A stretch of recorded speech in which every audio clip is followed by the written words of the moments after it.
Herkese merhabalar. Kanalıma ve mutfağıma hoş geldiniz. Bugün sizlere hem lezzetine hem de şekline hayran kalacağınız çok lezzetli kat kat nefis bir çörek tarifiyle geldim. Sizleri çok bekletmeden hemen tarife geçiyor ve keyifli seyirler diliyorum. Tarifimiz için uygun bir yoğurma kabı alıp içerisine 150 ml yani 200 ml'lik klasik su bardağından 2 parmak eksik kadar ılık süt ilave edelim. Üzerine yarım yemek kaşığı kadar toz şeker ve 1 dolu yemek kaşığı instant maya ilave edip birazcık karıştıralım.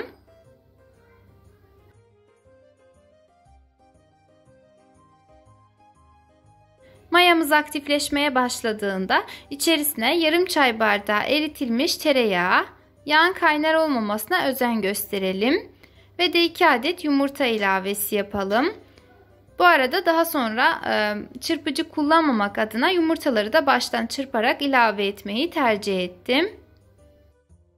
Ve hamuru şöyle bir karıştırdıktan sonra azar azar un ilavesi yaparak önce bir kaşık veya spatula ile karıştıralım. Hamur karıştırılmayacak kıvama geldiğinde spatulayı çıkartıp elimizle yoğurmaya devam edelim. Toplamda 200 ml'lik su bardağı ile 3 su bardağından 1 parmak eksik kadar un kullandım.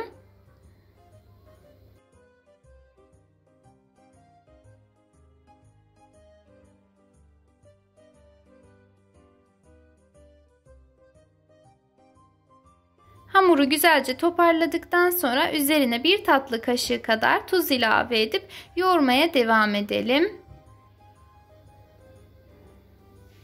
Sonuç olarak hafif ele yapışan ve yumuşacık bir hamur elde etmeliyiz. Şimdi elde ettiğimiz hamurun üzerine bir poşet veya streçle hava almayacak şekilde güzelce kapatıp mayalanmasını bekleyelim. Ortalama mayalanma süresi 45-60 dakikadır. Bu süreyi kısaltmak için üzerine bir bez örtmenizi tavsiye ederim. Hamurumuz mayalanırken bizse geçelim iç harcımızı hazırlamaya.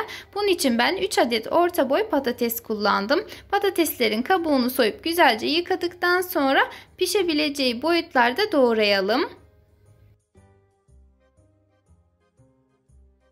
Doğradığımız patatesleri uygun bir tencerenin içerisine alıp üzerlerini geçinceye kadar su ilavesi yapalım.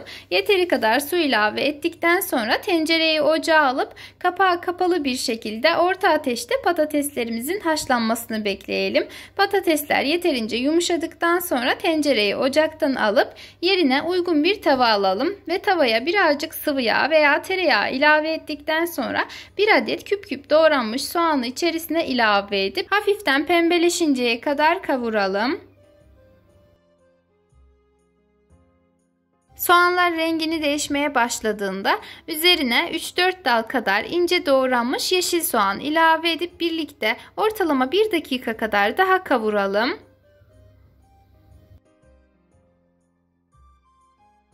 Ve iç harcımıza hem lezzet hem de renk katması adına 1 tatlı kaşığı da salça ilavesi yapalım. Ben biber salçası kullandım. İsteğe bağlı domates salçası da kullanabilirsiniz.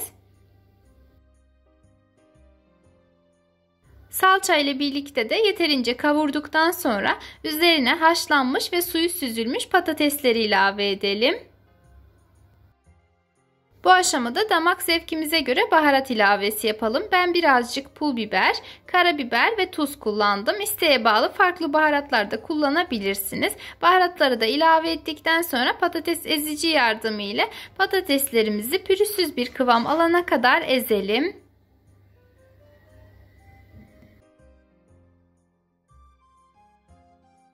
Ve hazır olan iç harcımızı ikinci bir işleme kadar bir kenarda soğutalım. Bu arada artık hamurumuzun da mayası gelmiş. Şimdi üzerindeki streçi çıkartalım. Streçi çıkarttıktan sonra hamura dokunmadan önce elimizi birazcık sıvı yağ veya zeytinyağı ile yağlayalım ki hamur elimize yapışmasın.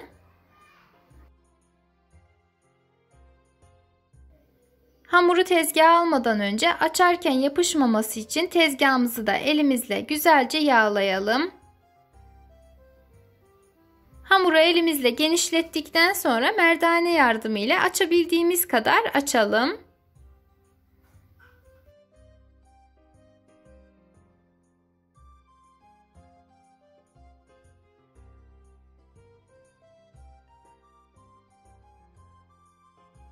Hamuru merdane ile açtıktan sonra kenarlarının kalın kalmaması için elimizle çekiştirerek olabildiğince inceltelim. Bu aşamada hamurumuzun yırtılmamasına da özen gösterelim. Ve önceden hazırladığımız birazcık da ılımış olan iç harcımızı üzerine gezdirelim. Bu arada özellikle iç harcımızı yayılabilir, yani ıslak kıvamda hazırlamadım. Çünkü patates bekledikçe hafiften suyunu salmaya başlar ve hamurumuz da mayalı olduğu için içerisinde hamurlaşma olabilir. O yüzden iç harcınızı özellikle koyu bir kıvamda, yani hiç su eklemeden hazırlamanızı tavsiye ederim.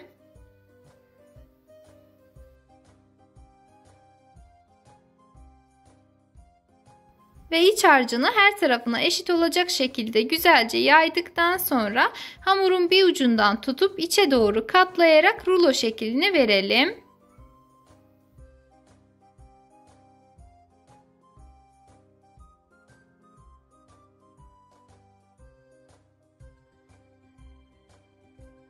Ve hamuru rulo haline getirdik. Şimdi uç kısımlarını birbirine güzelce birleştirelim.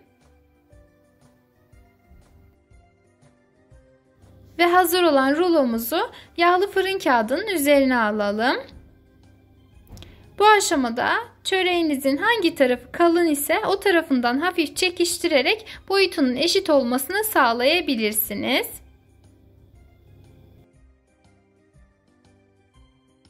Ve hamurumuza bıçakla şekil vermeden önce bıçağımızın ucunu mutlaka yağlayalım. Daha sonra ise bir parmak aralıklarla çok içten olmayacak şekilde, yani videoda gördüğünüz şekilde keselim. Her defasında yağlı bir peçeteyle bıçağınızı silerseniz eğer şekli de güzel olur.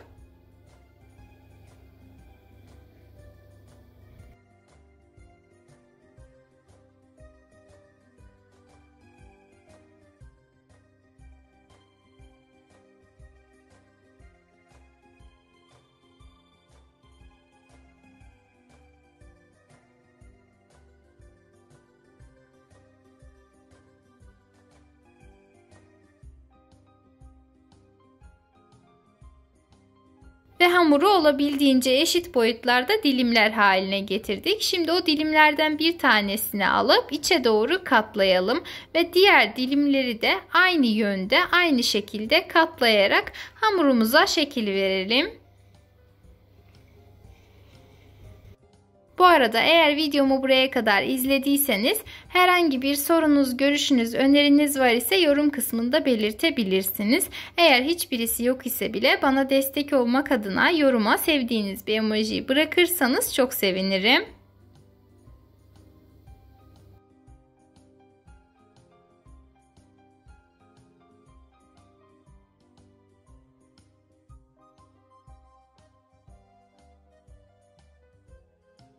Çöreğimiz artık şeklini aldı. Şimdi üzerine fırça yardımıyla bir adet yumurtanın sarısını sürelim.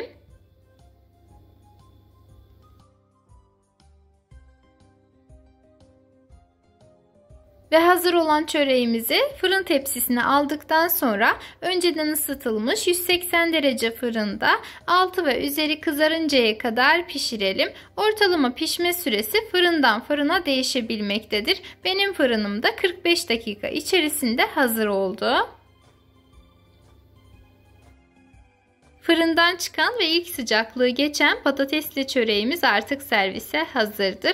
Dilediğiniz iç harcıyla gönül rahatlığıyla deneyebilirsiniz. Börek tadında, hatta börekten de, poğaçadan da, çörekten de çok üstün bir lezzet. Umarım sizler de denersiniz. Eğer beğendiyseniz bana destek olmak adına videomu beğenebilir, emoji dahi olsa yorum bırakabilir. Hatta aşağıdaki paylaş butonuna tıklayarak isterseniz sosyal medya hesaplarınızda, isterseniz de WhatsApp hesabınızda tarifimi sevdikleriniz ve ailenizle paylaşabilirsiniz. Bir sonraki videolu tariflerimden haberdar olmak için kanalıma ücretsiz bir şekilde abone olarak bildirim zilini tüm olacak şekilde etkinleştirmeyi unutmayın. Kendinize çok iyi bakın. Allah'a emanet olun.